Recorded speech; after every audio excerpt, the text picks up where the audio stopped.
राधिका चरणोदया गोपीजन समायुक्त वृंदावन मनोहरा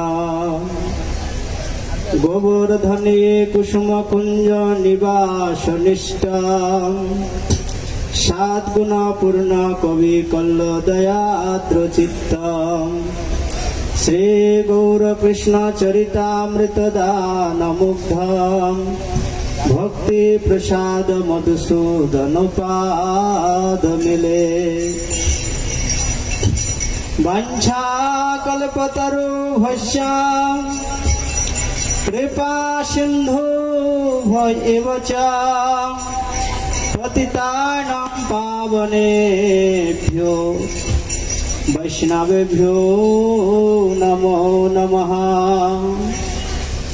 नारायणं नमस्कृत्य नरं चैव नरोत्तमं देवीं सरस्वतीं व्यासं ततो जय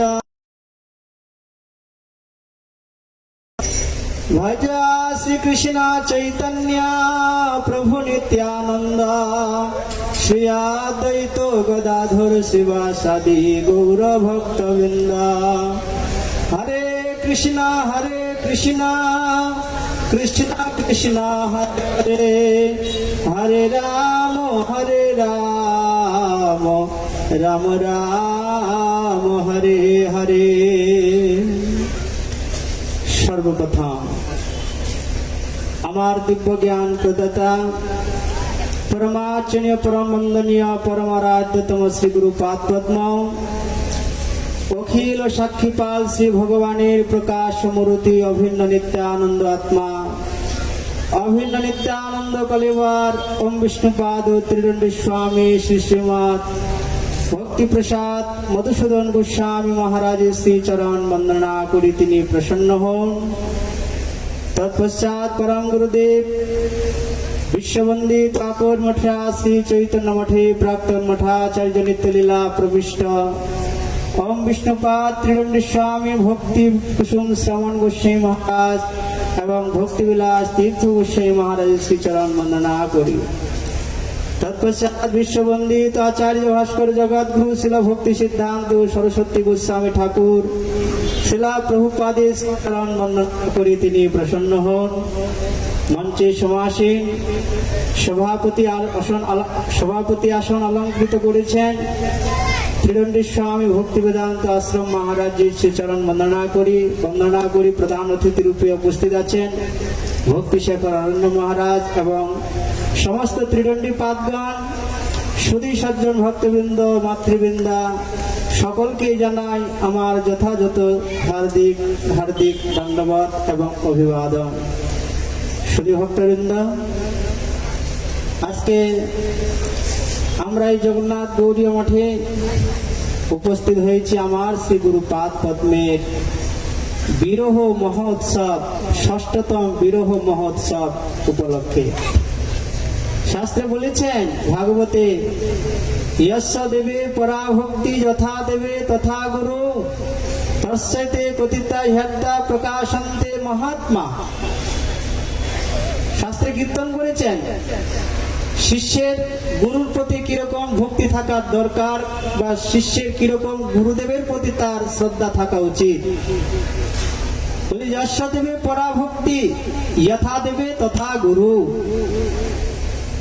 সাধকের যেমন ভগবত পাদ পদ্মে যেমন নিষ্ঠা থাকে এই নিষ্ঠা যেদিন গুরু পাদ পদ্মে আমাদের উদয় হবে সেদিন আর ভগবানকে পেতে আমাদের আর সময় লাগবে না, অতি শীঘ্রই তখন আমরা ভগবানকে লাভ করতে পারি। তৎসাইতে কথিতা হত্যা প্রকাশন্তে মহাত্মা, সে মহাত্মার হৃদয়ের মধ্যে সমস্ত বেদ বেদান্ত যা কিছু আছে সমস্ত কিছু স্মৃতি হয়ে যায়। তাই তো আজকের এই আয়োজন, অর্থাৎ গুরু প্রসন্ন হইলে সবকিছু প্রসন্ন হয়ে যায়। বলছেন গুরু পাদ পদ্মে যা রহে নিষ্ঠা ভক্তি, ব্রহ্মাণ্ড তারিতে সে ধরে মহাশক্তি। আসেন মহারাজ। তাই ব্রহ্মাণ্ড তারিতে সেই ধরে মহাশক্তি। তাই আজকে সেই গুরু পাদ পদ্মের বিরহ মহোৎসবকে পালন করবার জন্য আমরা এখানে সকলে উপস্থিত হয়েছি। বিরহ, বিরহ মানে বেদনা, বিরহ মানে দুঃখ। আর বেটি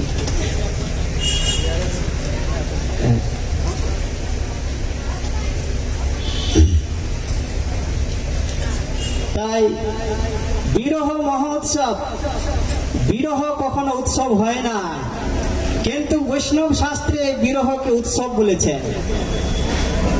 বিরহ তো মানে দুঃখ, কিন্তু বিরহটা উৎসব বলেছে কেন? গুরুপাদ পদ্মের এই বিরহটা শিষ্যের জন্য অত্যন্ত গুরুত্বপূর্ণ ভূমিকা পালন করে। হরিদাস ঠাকুর যখন এই নিত্যধাম ছেড়ে যখন চলে গেলেন, তখন মহাপ্রভু তিনি স্বয়ং বলেছিলেন, তা হরিদাসের শেষকৃত্য করার পরে বলেছিলেন, হর্ষ বিষাদে প্রভু বিশ্রাম করিলা। হর্ষ মানে আনন্দ, আর বিশ্রাম আর বিষাদ মানে দুঃখ। তাই গুরুদেব যখন শিষ্যের কাছ থেকে অন্তর্ধান হয়ে যায়, তখন শিষ্যের আরো অধিক থেকে অধিকতর তার সেবা বৃত্তিটা জেগে যায়। ভক্তিবিনোদ ঠাকুর তিনি তার কোন অমৃত প্রবাহে অমৃত ভাষ্যে তিনি লিখেছেন যে একজন প্রকৃত শিষ্যের গুরু ভক্তিটা তখনই লক্ষ্য করা যায় যখন গুরুদেবের অন্তর্ধানের পর। গুরুদেব যখন অন্তর্ধান হয়ে যায়, তারপরে বোঝা যায় সেই শিষ্যের গুরু ভক্তি কতটা আছে। ভক্তিবিনোদ ঠাকুর লিখেছেন তার অমৃত ভাষ্যে। কেন? এই জগতে গুরু সেবা বলতে শুধু আমরা এটা নয়, গুরুদেবের কাছে গিয়ে অনেক ভক্তি করলাম, গুরুদেবের হাত পা গুরুদেবকে খেতে দিলাম, এটা শুধু এইটুকুই যথার্থ গুরু সেবা নয়। স্বয়ং ভগবান তিনি নিজ মুখে গুরু সেবার কথা জগতে প্রকাশ করেছেন। সুদামা বিপ্রের দ্বারায় তারা যখন একসাথে গুরুকুলে ছিলেন, আর যখন বহুদিন অনেকদিন পর যখন বন্ধুর সাথে দেখা হয়েছিল, তখন কৃষ্ণ নিজেই বলেছিলেন সুদামাকে, সুদামা নন্যার্থ কবিতা ব্রহ্মাণ তপসো পশমেন বা, হ্যাঁ বলছেন যে মায়া গুরু না বাচা তরন্তৈব ভবার নব। বলছে এই জগতে ব্রহ্মচর্য পালনের দ্বারা, গারস্থ ধর্ম পালনের দ্বারাই, সন্ন্যাস আশ্রম পালনের দ্বারাই বলছেন এই ভব সমুদ্র পার হওয়া যাবে না। ভব সমুদ্র পার হওয়া যায় একমাত্র গুরুদেবের সেবার দ্বারাই। যে মায়া গুরু না বাচা, যিনি আমার গুরুরূপী বাক্যকে অবলম্বন করতে পারেন, যিনি আমার গুরুদেবের বাক্যকে যিনি যথাযথ অবলম্বন করতে পারেন, বলছেন তিনি একমাত্র এই ভব সমুদ্র থেকে উদ্ধার লাভ করতে পারবেন। তাই বলেছেন কৃষ্ণ সুদামাকে, সুদামা বলছেন আমি গুরু সেবার দ্বারা আমি এই জগতে তুষ্যাম সর্বভূতাত্মা শুশ্রূষা যথাহম। বলছেন গুরু সেবার দ্বারাই আমি যতটা প্রসন্ন হই, আমি নাহমিজ্জা প্রজাতিভ্যাম প্রজা পালনের দ্বারাই, বিভিন্ন আশ্রম ধর্ম বর্ণ ধর্ম পালনের দ্বারাই আমি ততটা প্রসন্ন হই না। তাই আজকে আমার গুরুপাদ পদ্মের আজকে বিরহ মহোৎসব পালন করবার জন্যই আজকে আমরা আপনাদেরকে সকলকে এখানে আহ্বান করেছি। আমার গুরু মহারাজ তিনি বঙ্গদেশে নোয়াখালী ডিস্ট্রিক্টের নোয়াখালী জেলার তেতইয়া গ্রাম ঠাকুর বাড়িতে তিনি আবির্ভূত হয়েছেন। আজ থেকে 1953 সালে 2রা আগস্ট রবিবারে তিনি এই জগতে এসেছিলেন। পরবর্তীকালে সেখান থেকে পুনরায় গুরু মহারাজের পিতৃদেব তিনি শিক্ষকতা করতেন। তিনি হাই স্কুলের স্কুল মাস্টার মশাই ছিলেন। শিক্ষকতার কার্যক্ষেত্রে সেখান থেকে স্থানান্তরিত হয়ে তিনি চুয়াডাঙ্গা ডিস্ট্রিক্ট বর্তমানে আলমডাঙ্গা নামক স্থানে, সেই স্থানে তার পিতৃদেব আমার গুরু মহারাজের বাল্যলীলা কৈশোর লীলা সেখানে অতিবাহিত হয়েছিল। পরবর্তীকালে বাবা যে স্কুলে চাকরি করতেন, গুরু মহারাজও সেই স্কুলে তিনি চাকরিতে তিনি জয়েন করেছিলেন। গুরু মহারাজ সেই স্কুলে তিনি 2 বছর শিক্ষকতা করেছিলেন।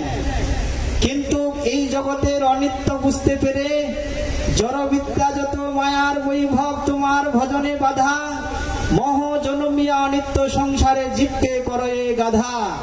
ভক্তিবিনোদ ঠাকুরের কথা অনুযায়ী এই সমস্ত তত্ত্ব কথা বুঝতে পেরে, এই সংসারকে অনিত্য জানতে পেরে তিনি শ্রী চৈতন্য মঠে তস্মিন সময়, সেই সময় চৈতন্য মঠের মঠাচার্য ভক্তি কুসুম শ্রমণ গোস্বামী মহারাজের শ্রী পাদ পদ্ম তিনি আশ্রয় গ্রহণ করেন। এইভাবে ক্রমান্বয়ে সুদীর্ঘকাল মঠবাস জীবন যাপন করতে করতে পরবর্তীকালে আমার গুরু পাদ পদ্ম তিনি চলে গেলেন শ্রীধাম বৃন্দাবনে। 1994 খ্রিস্টাব্দে তিনি শ্রীধাম বৃন্দাবনে চলে গেলেন। বৃন্দাবনে গোবিন্দ কুণ্ডে সেখানে আমার গুরু মহারাজের ভজন কুটির আছেন, এখনো সেই ভজন কুটিরটি আছেন। আমার গুরু মহারাজের আরেকজন গুরু ভ্রাতা তিনি সেই কুটিরে ভজন করছেন। তো সেখানে দীর্ঘদিন ভজন করবার পরে আমার গুরু মহারাজের এরকম মঠ মন্দির করবে বলে তার কোনো বাসনা ছিল না।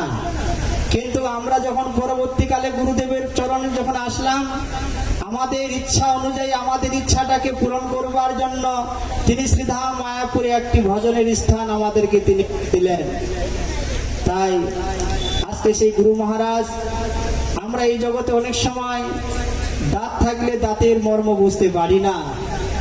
আমরা যখন গুরু মহারাজের সাথে যখন থাকতাম, গুরু মহারাজের সাথে যখন চলাফেরা করতাম, তখন গুরু মহারাজের মহিমা বুঝতে পারিনি।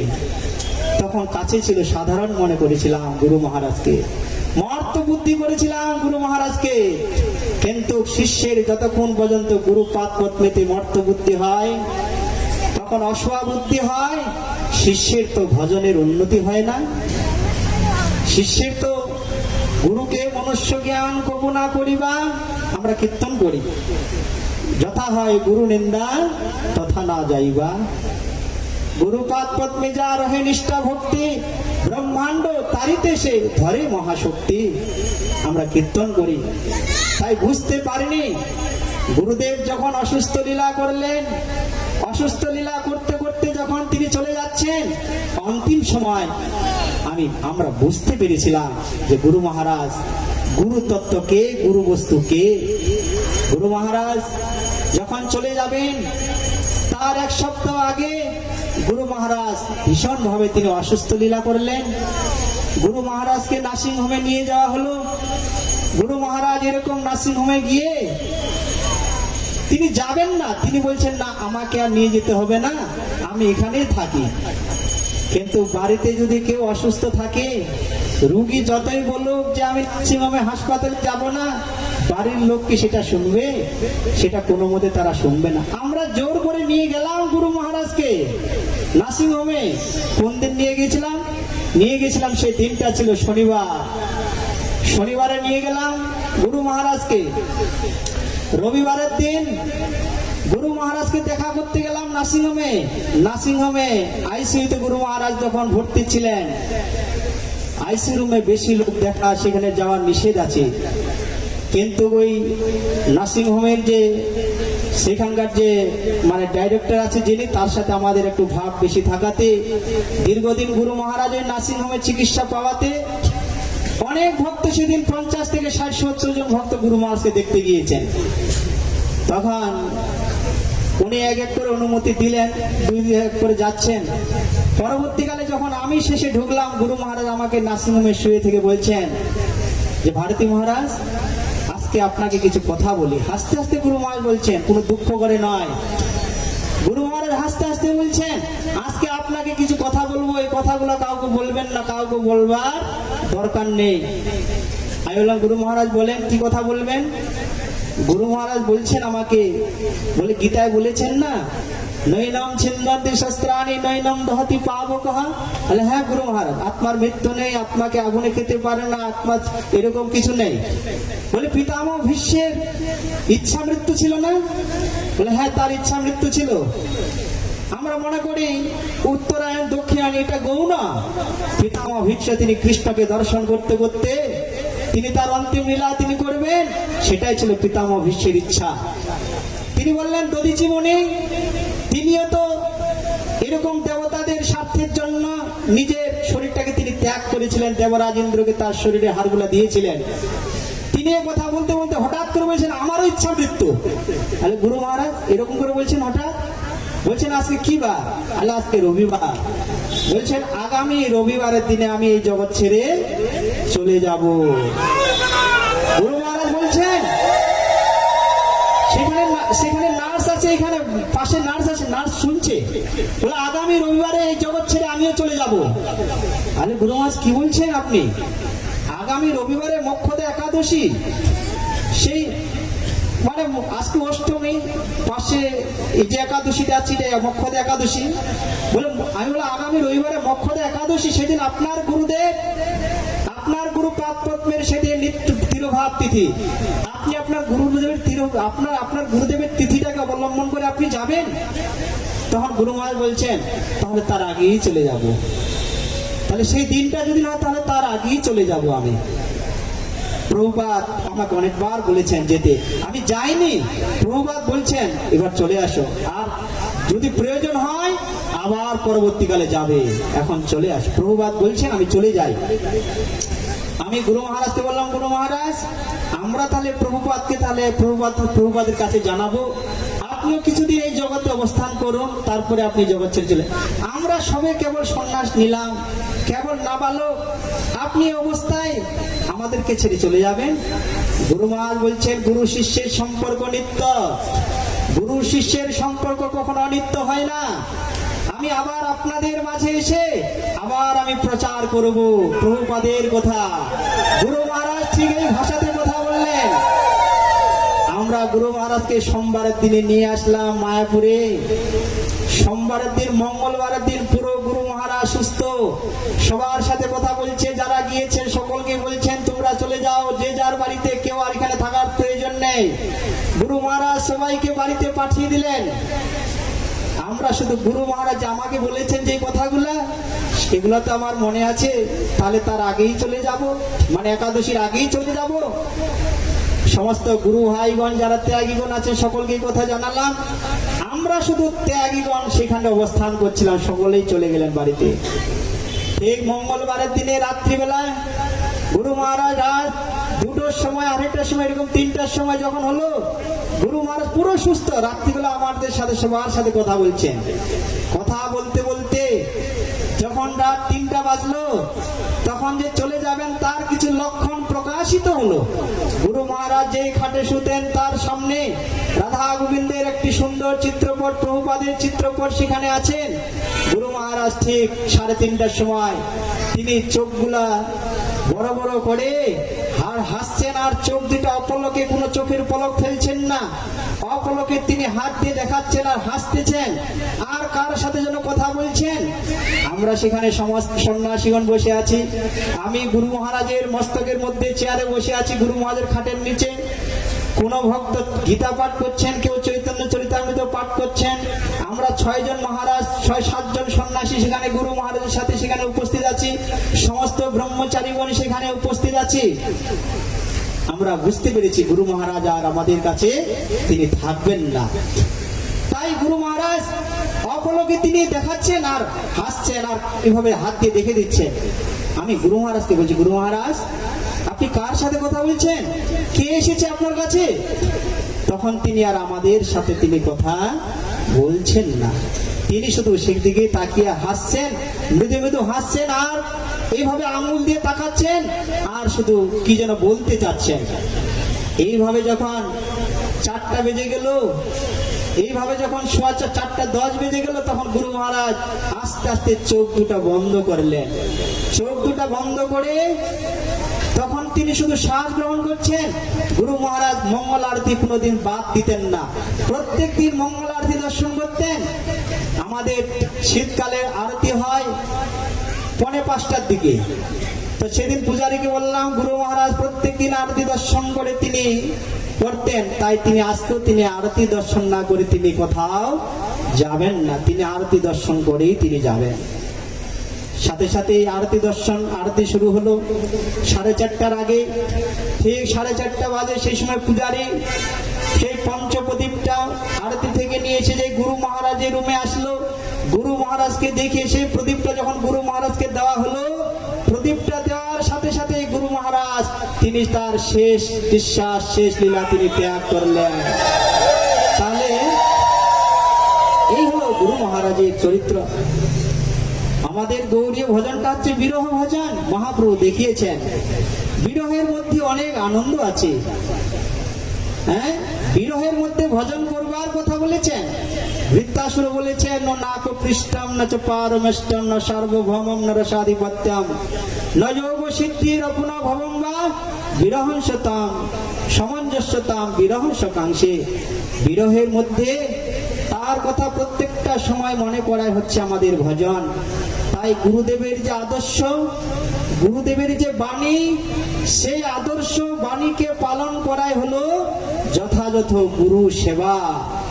তাই আমি মনে করব কলিযুগে সঙ্গ শক্তি, কলিযুগে সঙ্গ কি সঙ্গ শক্তি কলৌ যুগে, কলিযুগে একটা একমাত্র শক্তি, সেটা এই শিলিগুড়ি চত্বরে আমাদের সেরকম কোন স্থান হতেন, বিভিন্ন জায়গায় হতো গুরু মহারাজের, কখনো শিলিগুড়ি বেড়ে গেলে বিভিন্ন জায়গায় হতো। যেহেতু গুরু মহারাজের ইচ্ছাতে আমরা এখানে একটি প্রতিষ্ঠান, গুরুদেবের ইচ্ছাতে আমরা এখানে আরম্ভ করেছি। গুরু বৈষ্ণবগণ এসেছেন তারা আমাদেরকে কৃপা করবার জন্য। তাই প্রত্যেক বছরে আমি চাইব আমার যত গুরু ভ্রাতাগণ আছেন, যারা গুরু ভগ্নীগণ আছেন, এই গুরুদেবের প্রতিষ্ঠানেই গুরু মহারাজের আবির্ভাব তিরোভাব তিথি তারা পালন করবেন। আমি না থাকলেও, আমি থাকি বা না থাকি, একত্রিত হয়ে তারা গুরুদেবের আবির্ভাব তিরোভাব তিথিটাকে তারা উদযাপন করবেন। এই শিলিগুড়ির সমস্ত বৈষ্ণবগণকে আহ্বান করে আমাদের গুরু মহারাজের রূপ গোস্বামী প্রভু যেমন চৈতন্য অনাভীষ্টম স্থাপিতম যেন ভূতলে, তাই গুরু মহারাজেরও ইচ্ছাতেই এই শিলিগুড়িতে একটি ছোট্ট প্রচার কেন্দ্র করবার ইচ্ছা আমাদের ছিল। তাই গুরু বৈষ্ণবগণের কৃপাতে যদি হয় তাহলে আমরা ধন্য হয়ে যাব। সময় খুব স্বল্প, তাই সময় স্বল্পতার জন্য আজকে আমি এখানে বিশ্রাম নিচ্ছি। বাঞ্ছা কল্পতরুভ্যশ্চ কৃপা সিন্ধু ভৈবচ পতিতানাং পাবনেভ্যো বৈষ্ণবেভ্যো নমো নমঃ। পিতাই গৌর প্রেমানন্দে। শুধু ভক্তবৃন্দ, এতক্ষণ যাবৎ আমরা বর্তমান শ্রী শ্রী গৌরগিরিধারী মন্দিরের আচার্য